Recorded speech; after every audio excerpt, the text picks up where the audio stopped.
আসসালামু আলাইকুম।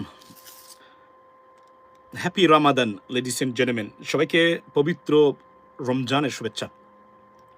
রমদান করিম। নিশ্চয়ই ভালো আছেন সবাই। Thank you so much Rakin. I think someone called you. Okay, we'll talk it later. So, নিশ্চয়ই ভালো আছেন আপনারা সবাই। বাংলাদেশে এই রমজানের প্রথম। আমি জানি না আপনাদের রমজান কেমন যাচ্ছে। How are you guys doing with Ramadan? I don't know. I am doing fantastic. To be honest, I feel fantastic. Excellent. You know what I mean? রমজানে জিমেও যাচ্ছি, সবকিছু চলছে, কোনো ধরনের কোনো সমস্যা নেই। Because it's very very short day. আমি মনে করি যে আমার this is the second time American লাইফে এতটা short day during the Ramadan. এর আগে আমার ইউকেতে ছিল, ইউকেতে আমি পেয়েছিলাম, যখন আমি গেছিলাম তখন 11 ঘন্টা ছিল। মানে প্রথম যখন ইউকেতে যাই, আমার ধারণা তখন something about 5:30 or before 6 PM আপনার মানে ইফতার হতো, আমার মনে আছে তখনও। So very short day honestly speaking.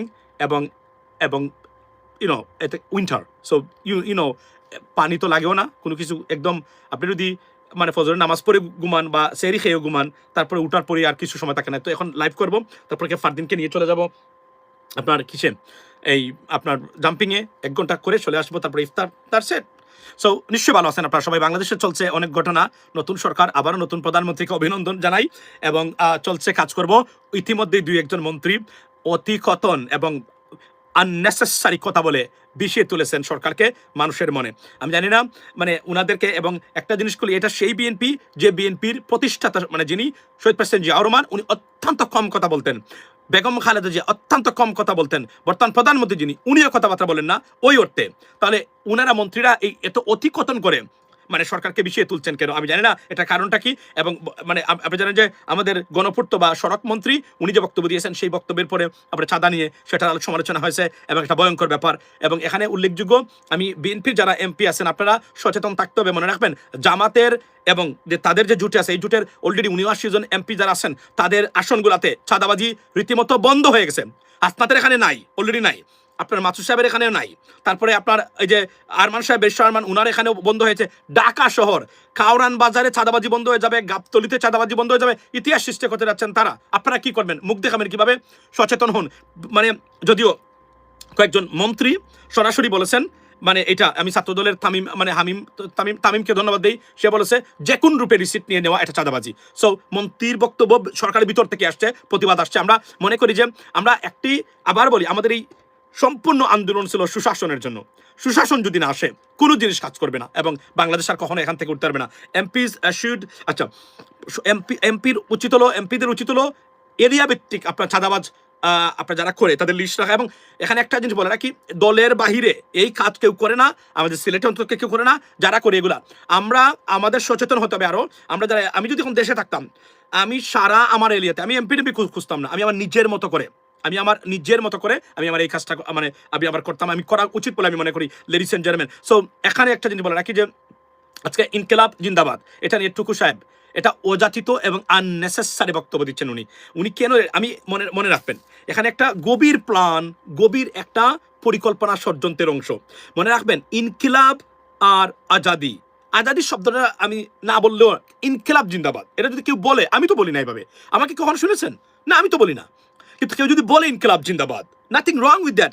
এই ইনকিলাব জিন্দাবাদ এটা 1947 থেকে আসছে, ব্রিটিশ মানে খেদাবে, মানে যখন মানে আন্দোলন এই কলোনিয়ালিজমের বিরুদ্ধে যখন আন্দোলন হয়, তখনও তারা এই কথাগুলো বলতো। বিএনপি, আমি জানি না এটা সমস্যা কোন জায়গায়। এটা এখানে ঘুরে ফিরে ভারতের টাচ আছে। বিশ্বাস করেন, আমি রোজা মুখে নিয়ে বলছি ভাই, আমি জানি এটা একটা ইন্টারন্যাশনাল মেকানিজম এন্ড পলিসি। এই জিনিসগুলোকে চিরতরে বন্ধ করে দেওয়া। কোনো জিনিস করতে চাইলে তারা শুরু করে এটাকে ঢুকিয়ে দিয়ে এটা নিয়ে আলোচনা করে আস্তে আস্তে। আর কোনো জিনিস না চাইলে এটার বিরুদ্ধে তারা ষড়যন্ত্র করে ভিতর থেকে এগুলো নিয়ে বলায়। আমি মনে করি এটা যে কোনভাবে আসছে মানে অপার বাংলা থেকে।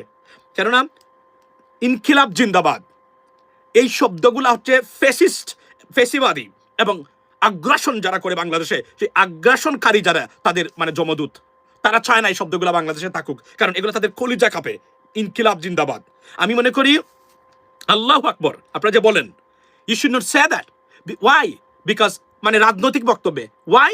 আমি আপনাকে বলি, বাংলাদেশ জিন্দাবাদ বলবেন কেন? আমি এটাতে অনেকে বলে কি আল্লাহু আকবার, তারা ধর্মীয় স্লোগান দেয়, তারা কি শুধুই ধর্ম তারাই করে, আমরা কি ধর্ম করি না? I understand that. এর জন্য বলবো এই শব্দটা রেখে দিবেন ধর্মীয় কাজে, যখন ধর্মের জন্য কাজ করবেন, অন্য যখন কাজ করবেন, রাজনৈতিক বক্তব্যের বাইরে এই বক্তব্যটা রেখে দিবেন। ইনকিলাব জিন্দাবাদ বলতে পারেন, বাংলাদেশ জিন্দাবাদ আপনি বলতে পারেন, এগুলো বলতে পারেন। তখন কি, তখন আর তাদের কথা বলার সুযোগ থাকে না এখানে এই জায়গাতে। আর ইনকিলাব জিন্দাবাদ হচ্ছে মানে বুঝতে হবে বাংলাদেশকে মুক্ত করার একটা slogan. I do not say that, but what is the problem with that? I don't understand that. এটা বিশ্বাস করেন এই শব্দগুলা ধীরে ধীরে বাংলাদেশ থেকে উঠে যাবে, যেভাবে হাদির ভিডিও, হাদির বক্তব্য সোশ্যাল মিডিয়া থেকে উদা হয়ে যাচ্ছে, জানেন তো আপনি? Because they are working behind it to just to আমি যদি বলি যে এক ধরনের ডিফেক্স ইট, ওর জাস্ট আই মিন এক ধরনের, এটাকে আমরা বলি কি বলে এটাকে, যে এক ধরনের অস্তিত্বহীন মানে নন এক্সিস্টেন্সিয়াল মানে করে দেওয়ার জন্য সোশ্যাল মিডিয়া থেকে এই কাজটা এখন চলছে, এবং এরা তারা করবে। মাথায় রাখবেন আপনি, তারা হাদি শুধু বাংলাদেশের ফেসিবাদ বিরোধী দুর্নীতিগ্রস্তদের জন্য আতঙ্ক নয়, হাদি ভারতীয় আগ্রাসনের বিরুদ্ধে এদের কাছে সবচেয়ে বড় আতঙ্কের নাম ছিল হাদি। হাদির লেগাসি আনবিলিভেবল, আনপ্রেসিডেন্টেড। সে এই এক বছরে যা শুরু করে দিয়ে গেছে এবং যা করে গেছে, যা বলে গেছে, এটা বাংলাদেশের 54 বছরে বাংলাদেশের নতুন প্রজন্ম তারা কখনোই পায় নাই। মানে এমনভাবে তারা পায় না। এই যে আমরা শুরু করেছি এক্সেপশনাল বক্তব্য সোশ্যাল মিডিয়াতে বিগত 10 বছর ধরে, কিন্তু মাঠে সে যেভাবে উঠে এসে মানে সবাইকে কানিং ওয়ে, সে যেভাবে সবাইকে প্রলুব্ধ এবং ইনস্টিগেট করেছে এবং মানুষের মনের ভিতরে ঢুকিয়ে দিয়েছেন, এবং এই বাস্তব কথাগুলা সুস্পষ্টভাবে স্পষ্ট মানে শব্দের সাথে উচ্চারণ করে যে সেগুলা বলেছে এবং যেগুলা মানুষ খেয়েছে, আনবিলিভেবল। এগুলো নিয়ে কথা বলবেন না। আমি প্রধানমন্ত্রী মানে তারেক রহমান সাহেবকে বলবো যে উনাদেরকে মানে উনাদের লাগাম টেনে ধরার জন্য, কারণ ওনারা দলের জন্য, সরকারের জন্য বিপদ ডেকে আনবেন, দেশকে বিভক্ত করবেন। This is how Awami League will be in. This is the glimpse of bringing Awami League back in order. Trust me. এটা হচ্ছে আমার মেকানিজম, এটা ভুল হওয়ার কোনো সুযোগই নাই। এটা হচ্ছে কি জানেন, জাতিকে, এবং এই যে নতুন কিছু আগাছা আসছে, ধরেন আজকে এই কথা বলে, কালকে জামাত নিয়ে এই কথা বলে, কালকে বিএনপি, এটা হচ্ছে জাতিকে বিভক্ত। আমরা যত বেশি বিভক্ত হব, তত বেশি আমরা অতি তাড়াতাড়ি পতন হবে, অতি তাড়াতাড়ি ফেসিবাদ আমাদের কাছে আবার পুনঃপ্রতিষ্ঠিত হবে বাংলাদেশে। লিখিত নিতে পারেন, this is a mechanism right now. তো দ্য ফার্স্ট মিশন ইজ আপনার accomplished. Second thing is how to bring back Awami League back in order. Honestly speaking, আমি তখনই বলেছিলাম, আমি এটা বিরোধিতা বলেছিলাম যে ন্যাশনাল রিকনসিলিয়েশন করে কোনোভাবে এটাকে মিটিগেট করা যায় কিনা। তারা ব্যান করে দিয়েছেন, আই আন্ডারস্ট্যান্ড দ্যাট। এখন যদি আওয়ামী লীগ আসে, তাদের সবচেয়ে বড় সমস্যা হলো তারা এসে চায় প্রতিশোধ নিতে। এই যে আওয়ামী লীগের একটা ভুল, তারা চায় এসে প্রতিশোধ নেব, এই করে ফেলবো, সেই করে। এই প্রতিশোধ নিতে গিয়ে ধ্বংস হয়েছেন। প্রতিশোধ বাংলাদেশে নিয়ে কেউ থাকতে পারবে না বাংলাদেশে, ওটা শেষ। এই জাতি মরতে শিখেছে, এরা মরে, এরা গুলি খেয়ে বেঁচে আছে এখন। এদেরকে আর কখনোই পিছ পাবে না, এদেরকে আপনি পিছনে নিতে পারবেন না কখনো। এটা একটা রং ধারণা। সরকারকে প্রচন্ড ধরনের বেজ্জতির সম্মুখীন করেছেন কয়েকজন মন্ত্রী, একটা চাঁদাবাজি নিয়ে, সমঝোতার ভিত্তিতে চাঁদা নয়। আমরা দেখতে চাই না। আমি যদি বাংলাদেশে যাই, গাড়িতে থাকি, আমি যদি দেখি কেউ রিসিপ্ট নিয়ে চাঁদা নিতে আসছে, সমঝোতা না মমঝোতা, আমি বাধা দিব সবার আগে, বলে দিলাম আজকে। এগুলো সব চাঁদাবাজি, যে কোনভাবে রিসিপ্ট নিয়ে। এগুলো বাংলাদেশ, এটা তো বললাম, আমরা এখান থেকে মুক্তি চাই, আমরা মুক্তি চাই। আপনি এই দেশ বাংলাদেশের মানুষের সরকার আছে, আপনাকে টাকা দিতে হবে কেন? এর চেয়ে বড় সন্ত্রাস আর দুর্বৃত্তায়ন হতেই পারে না। আমরা এগুলার বিরুদ্ধে রুখে দাঁড়িয়েছিলাম, এগুলার বিরুদ্ধেই মানে ঢুকে বেশি কথা বলে। অফকোর্স এখানে আপনি দেখেন মানে এই কথাগুলো বলার দরকার কি? আজকে ইনকিলাব, আপনি প্রোগ্রেসিভ, আপনি নতুন মন্ত্রী হয়েছেন, আপনি বিদ্যুতের কথা চিন্তা করেন, আপনার এগুলো চিন্তা করার সময় কোথায়? কে ইনকিলাব বললো, কি আজাদি বললো? I don't understand that. You don't have to even think about that. এবং এটা অস্তিত্বের প্রশ্ন। এগুলো নিয়ে যখন কথা বলবেন না, আমরা বুঝি এই ট্যাবলেটগুলো ভারত থেকে আসে। আমরা বুঝি এখানে কয়েকজন মানুষ যখন এগুলো তুলবেন, নাম বলে দিতে পারি। যদি ওনারা তুলেন, মনে রাখবেন ওপার বাংলা থেকে এগুলো আসছে। এগুলা আননেসেসারি। দেশের অবস্থা কোথায়? দ্রব্যমূল্যের দাম গত রমজানে যা ছিল, এখন ডাবল হচ্ছে প্রত্যেকটা জিনিসের এই রমজানে। আপনি কল্পনা করেন। আপনারা এগুলো নিয়ে খোঁজ রাখবেন, এগুলা মিটিগেট করার চেষ্টা করবেন, যদিও বাংলাদেশের মানুষ ডিজার্ভ করে এগুলা, বাই দ্য ওয়ে বলে রাখি। সো আপনার আমি বুঝি না যে মানে এগুলো নিয়ে কথা বলে সরকারকে বিপদে ফেলার দরকার কি? তার এই দল যিনি প্রতিষ্ঠা করেছেন, এই দলের যারা পায়োনিয়ার, এই দলের যারা আইকন আছেন, তারা তিনজন, তারা অত্যন্ত স্বল্পভাষী ছিলেন। বিশেষ করে জিয়া রহমান সাহেব, শহীদ প্রেসিডেন্ট জিয়া রহমান এবং বেগম খালেদা জিয়া এবং তারেক রহমান সাহেব। He doesn't even talk that much, at all. So দরকার লাগলে উনি কথা বলেন, নাহলে উনি বলেন না। তাহলে এই জায়গাতে আপনারা অতি কথা বলবেন কেন? আর এখানে মনে রাখবেন, এই ইনকিলাব জিন্দাবাদ আজকের বেগম খালেদা জিয়াকে একটু আগে বলে আসছি, পৃথিবীর অন্যতম রাজনৈতিক ব্যক্তিত্ব যিনি মারা যাওয়ার সময় এত সম্মান নিয়ে মরতে পেরেছেন, অন্যতম। যদি পৃথিবীতে 10 জন মানুষের লিস্ট করেন, বেগম খালেদা জিয়া তিনের ভিতরে থাকবেন। মৃত্যুর সময় এমন সম্মান নিয়ে মারা যাওয়া, এই কথাগুলো বলছি আমি। এবং এই যে তারেক রহমান সাহেব, যার যাবজ্জীবন দিয়েছিল আপনার গ্রেনেড হামলা মামলায় এই যে শেখ হাসিনা সরকার, যাকে আনার জন্য কত চেষ্টা করেছে, উনি আজকে বাংলাদেশের প্রধানমন্ত্রী শুধুমাত্র ইনকিলাব স্লোগান আর এদের কারণেই। অতীতকে বলে গিয়ে, এগুলাকে অস্বীকার করে, জুলাইকে বলে গিয়ে যদি বিএনপির কাছ থেকে আমরা এটা আশা করি না, এটা আমাদেরকে it's giving us so much pain. আমরা যখন দেখি যে বিএনপি জুলাইকে অস্বীকার করতে বসে, এবং আমরা মানে মানে অসহায় এক ধরনের, মানে বিএনপির কাছ থেকে আমরা এটা আশা করি না, এটা আমাদের দল আমরা মনে করি। দুঃখজনক।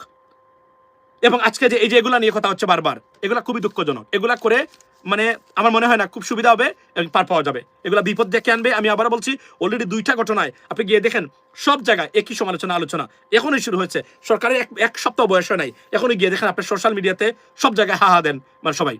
এগুলা কেন হবে? সরকার এখন কাজ করবে। এই যে বিডিআর পয়েন্টে আসি, এই যে আপনি জানেন তো সবচেয়ে মানে খুশির সংবাদ আমাদের জন্য, সেটা কি? সেটা হচ্ছে বিজেপিকে চেঞ্জ করে বিডিআর আমাদের দাবি ছিল, সবার দাবি ছিল, দল মত নির্বিশেষে বিএনপির মানুষের দাবি ছিল, আমাদের সবার দাবি ছিল যে মানে বিডিআর, বিজেপি থেকে বিডিআর। এবং এটা একটু আগে আমি এখান থেকে জেনেছি, আমি এখন পর্যন্ত কোনো মানে সঠিক মানে তথ্য পাচ্ছি না, কিন্তু আমি যতটুকু জেনেছি এটা মানে একজন এমপি এটা শেয়ার করেছেন, তো আমি ধরে নিলাম এটা সত্য। উনার পোস্টে এখন আছে, রেজা কিবরিয়া সাহেব, উনি এটা শেয়ার করেছেন। তো এর মানে কি? এটা আনপ্রেসিডেন্টেড মুভ কিন্তু বাই দ্য গভর্নমেন্ট, বুঝছেন? আমি আপনাকে বলি, এটা আনপ্রেসিডেন্টেড মুভ, এটা একটা গ্রেটেস্ট মানে একটা ডিসিশন হবে বাংলাদেশের ইতিহাসের জন্য। ভারত খুশি হবে না ডেফিনেটলি, আমি এটা বলতে পারি, বাট বিডিআর আমরা মানে we want BDR back, that is the bottom line. এবং সরকারকে ধন্যবাদ দেই, প্রাইম মিনিস্টারকে ধন্যবাদ দিচ্ছি এই সিদ্ধান্তটা গ্রহণ করার জন্য। এরপরে এখানে আরেকটা যদি বলে রাখি, যে আমাদের মানে এটা আমাকে অনেকে আমার সাথে যোগাযোগ করেছেন, ইনকিলাব আর জুলাই এগুলো যদি না থাকে, এগুলো আমাদের অস্তিত্বের প্রশ্ন, কোনো ক্ষেত্রে আমরা এগুলো স্যাক্রিফাইস করবো না। ইনকিলাব অফকোর্স জিন্দাবাদ, থাকতেই হবে এখানে। আপনি পছন্দ করেন না, বলেন না, ইটস ওকে, বাট এটার বিরুদ্ধে আপনার যাওয়ার সময় কোথায়? যেখানে বিদ্যুতের পরিস্থিতি নাজুক, you need to fix the electricity problem, right? Energy problem. আপনার এই সময়টা কোথায় আমি বুঝলাম না। জ্বালানি এবং বিদ্যুৎ এবং জ্বালানি মন্ত্রী, দেশে এটার মজুদ কিভাবে করা যায়, দেশকে কিভাবে স্বাবলম্বী করা যায়, এগুলো নিয়ে বাবার সময়। আপনি কে ইনকিলাব বললো আর কে ইনকিলাব বললো না, এগুলো বাবার সময় কোথায় আপনার? কেন বলবেন আপনি? That is the bottom line, right? এটা মনে রাখবেন না। এটা আমি আবারও বলছি, বিএনপির আমি যদি মন্ত্রী যারা আছেন তারা যদি, আমি পোস্ট দিয়েছিলাম পররাষ্ট্রমন্ত্রী যে খলিলুর রহমান সাহেব, বলি নাই? দেখবেন খুব কম কথা, অল্প শব্দে উনি বলে, এটা প্রফেশনাল ডিপ্লোম্যাট। এই জন্য আউল ফাউল লুক মন্ত্রী হলে, অযোগ্য লুক মন্ত্রী হলে, একজন ব্যক্তি এসএসসি পাস, মন্ত্রী শব্দের অর্থ বুঝতে গেলে আপনাকে ইন্টারমিডিয়েট পাস হতে হবে। কি আশা করবেন এখান থেকে আপনি? You can't, I mean, expect anything better, to be honest, because it doesn't, I mean, এটা ওজন আছে, এটা ওজন নাই না, উনি পারবেন না বুঝতে। এই কথাটাই আমি বলতে চাইছি, ladies and gentleman. So by the way, so এখন কথা হলো কি, দে শুড, আমি বলেছিলাম মন্ত্রী এমপিদের ট্রেনিং করান আপনারা, that are very good career diplomatic. ধরেন আপনার এই যে জুলফিকার আহমেদ চৌধুরী আমাদের জাতিসংঘের স্থায়ী রাষ্ট্রদূত ছিলেন। জুলফিকার ভাইকে বললে উনি ট্রেনিং করার ব্যবস্থা করতে পারেন। উনি একজন ক্যারিয়ার ডিপ্লোম্যাট, পাকিস্তান থেকে শুরু করেছিলেন আপনার উনি। তো উনার মতো একজন ব্যক্তি, উনি একজন উপদেষ্টা ছিলেন আপনাদের সরকারের। তো উনাকে যদি তারা বলে উনি কিভাবে কথা বলতে হয়, কোন কোন জিনিস জানতো, এটা ট্রেনিং করে না, যে আমেরিকাতে করায়, ব্রিটেনে করায়। তারা যখন কোনো অ্যাম্বাসাডার নিয়োগ করে, ওই বিষয়ের উপরে, ওই দেশের উপরে, ওই বিষয়ের উপরে লং কোর্স করায় তারা, মানে 2 থেকে 3 সপ্তাহ ইন্টার্নশিপ কোর্স করায়, এগুলো পড়ায়, টেস্ট নেয় তারা, কেননা এগুলো জানতে হবে। তো আমাদের দেশে তো এগুলো নাই। আপনি এসে মন্ত্রী, এসএসসি পাস, আপনি কিভাবে মন্ত্রিত্ব দায়িত্ব পালন করবেন? You are an executive. একটা ব্যাংক 12,000 কোটি টাকা ধরেন একটা মন্ত্রণালয়ের আছে, এটা খরচ করে তারা, মানে একটা ব্যাংকের মানে মূলধন তো তা না। একজন ব্যাংকের সিও হতে গেলে ডাবল MBA লাগে in finance too and management. এই এসএসসি পাস ব্যক্তি 5টা ব্যাংকের সমান মূলধন মানে কি করবে, মেনটেন করবে বা এক্সিকিউট করবে? এসএসসি পাস হলে কি এটা সম্ভব? এটা বাংলাদেশ থেকে আমরা এটা পরিবর্তন চেয়েছিলাম বলে আমাদের এই সংগ্রাম। আমাদের সংগ্রাম কোনো দলের বিরুদ্ধে নয়, কোনো দলের পক্ষে আছে, অনেক দলের বিরুদ্ধে না। আমরা সুশাসন চাই, আমরা সুশাসন নিশ্চিত মানে করতে চেয়েছিলাম বাংলাদেশে। অনেকের এটা মানে পছন্দ হয় নাই, তারা আমাদেরকে ভুল বুঝেছেন। That is the bottom line, ladies and gentleman. So apart from that, ইনকিলাব এইগুলার থেকে বিরত থাকবেন। এবং আবার বলি, জুলাইকে অশ্রদ্ধা করবেন না। জুলাইয়ের কারণে আজকের এই সরকার, জুলাই না থাকলে আর না হলে এই সেই নেতারা যারা আত্মগোপনে ভারতে গিয়ে বসে থাকতো, যারা আওয়ামী লীগের নেতার মানে প্যান্টের পিছনে ঢুকে পড়তো, পেটিকুটের নিচে নেত্রীর মানে ঘুমাইতো, তারা এরা কোনোদিন পরিবর্তন আনতে পারতো না। আজকে তারা মন্ত্রী হয়েছে, যাদের কারণে মন্ত্রী হয়েছেন তাদেরকে নিয়ে অবজ্ঞা করেন, এর চেয়ে বড় অকৃতজ্ঞতা আর হতেই পারে না। আমরা শকড বিএনপি থেকে এই জিনিসগুলো দেখে, বিএনপি কয়েকজন মন্ত্রীর কাছ থেকে খুবই শকড। জুলাই নিয়ে আমরা সরকারের সদিচ্ছা এবং সুন্দর সিদ্ধান্ত চাই। আমরা জুলাইকে শ্রদ্ধা করতে হবে, কারণ জুলাই আপনাদেরকে নিয়ে এসেছে। আর যারা মৃত্যুদণ্ড, বাবর সাহেব বলেছেন আমি মৃত্যুদণ্ডের আসামি ছিলাম, এখন আমি এমপি, আর কি চাই আমার জীবনে?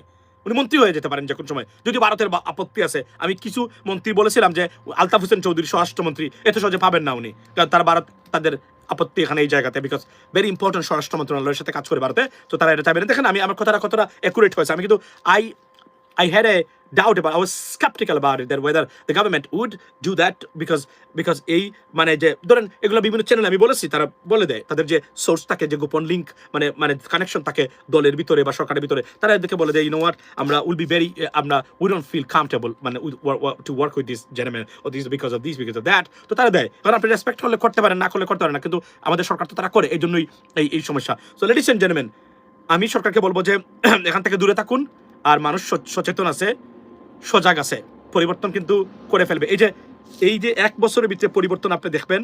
এনসিপি জোটের 79 জন এমপির তাদের এলাকাতে কি ধরনের চাঁদাবাজি দুর্নীতি হয় কিনা, তারা দুর্নীতি করেন কিনা, বাকি যারা আছেন, এখানে মানুষ পার্থক্য বুঝে যাবে। যদিও একটা ডিপ স্টেট আছে, সেটা জামাতের ক্ষেত্রে তাদের চুকে আছে, এটা সমস্যা হবে লং লাইফ। ওকে, সো ভালো থাকবেন।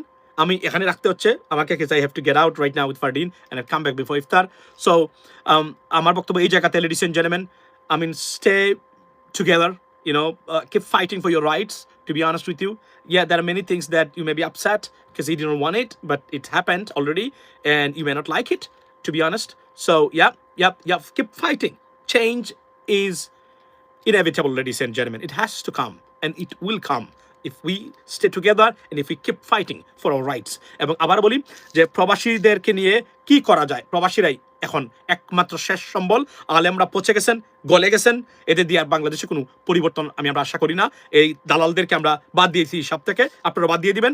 প্রবাসী কিভাবে আমরা ঐক্যবদ্ধ থাকলে আমরা সরকারকে প্রেশার ক্রিয়েট করে কাজগুলো করাতে পারি, সেটা নিয়ে আমি খুব গভীরভাবে ভাবছি। ইভান ভাই, আপনি অনেকবার আমাকে বলেছেন, it is in my thinking, let's see what we can do something, if we can do something much better then the past. So B blessed. আবার বলি, যাওয়ার আগে সরকারকে ধন্যবাদ দিই বিডিআর শব্দটাকে রিপ্লেস করার জন্য। অসংখ্য ধন্যবাদ প্রাইম মিনিস্টারকে বা এই সংশ্লিষ্ট কর্তৃপক্ষ যারা এটা পরিবর্তন আনছেন, এবং আপনারা যারা যুক্ত হয়েছেন অসংখ্য ধন্যবাদ। ওয়ান্স অ্যাগেন রমজানের শুভেচ্ছা জানাই। আপনার রমজান ভালো কাটুক, শান্তিতে কাটুক, you know what I mean, এবং দোয়া করবেন আমার জন্য। আসসালামু আলাইকুম।